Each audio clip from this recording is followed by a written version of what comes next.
Dungeon Masters, there's a silent killer at your table like carbon monoxide. It's taking out your players one by one. Players that feel their game sessions are slightly more difficult than others, gone. Players who feel like their actions are minimized, gone. Players who feel like they're being left out or ignored, gone. Let me play the role of private investigator and share some reasons why your players may be dropping like flies. Hey Dice Rollers, my name is Paul and I'll be your DM for a while. I've been a DM for over 20 years and I want to help you run epic games at your table.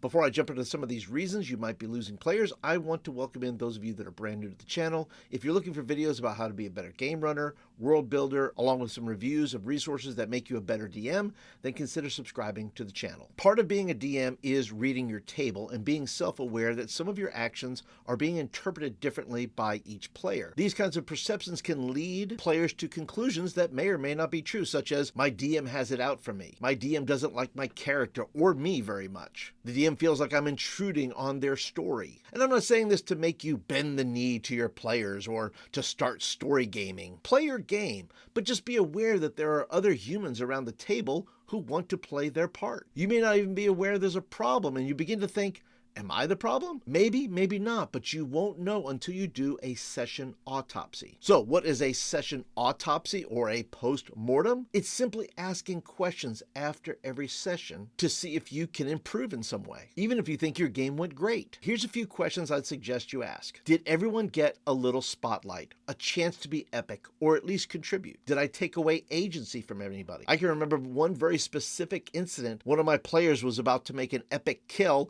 and I had a flying creature, and I can't remember what it was, take away that NPC that was about to be slayed, and I had to course correct a little bit later and have the flying creature bring the NPC back so that the player could kill it. And that's really clunky, and that's on me. And as you begin to learn to do these session autopsies, you'll begin to catch yourself in the game and making decisions like that in real time. You know when it's coming. Another question you might want to ask yourself is, do I have any biases?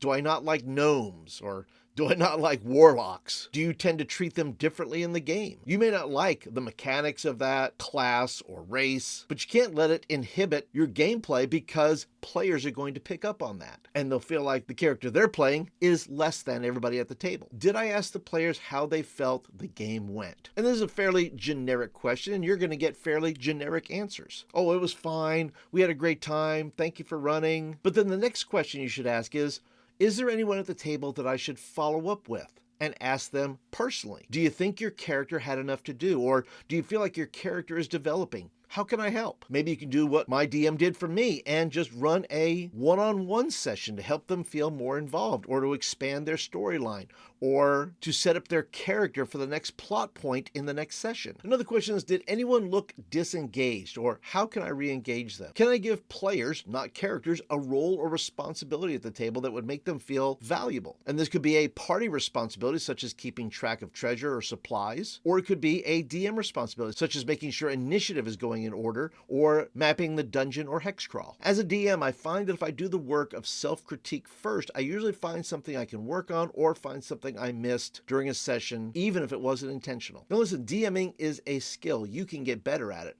All DMs start somewhere, so don't beat yourself up and don't judge yourself too harshly. You're only human. And you may not make everyone at your table happy every session, but you can try to keep them engaged, which, along with good communication at the table and away from the table, will lead to greater player longevity and, yes, even more happiness. But what do you think? Do you do a session autopsy after every session? What are your key questions? What have you discovered? Leave your comments down below. Would love to hear from you. And if you're looking for more DM advice videos, I'll put a playlist right over here. And if you'd like some additional help at the table, I do have a zine I put out called Crit Happens. And if you're interested in that, I'll put some videos over here you can take a look at. And if you enjoyed today's video, would you consider hitting the thumbs up button? That tells me you like the video and you want more of them. And we'll see you all in the next video. Have a great day, everybody.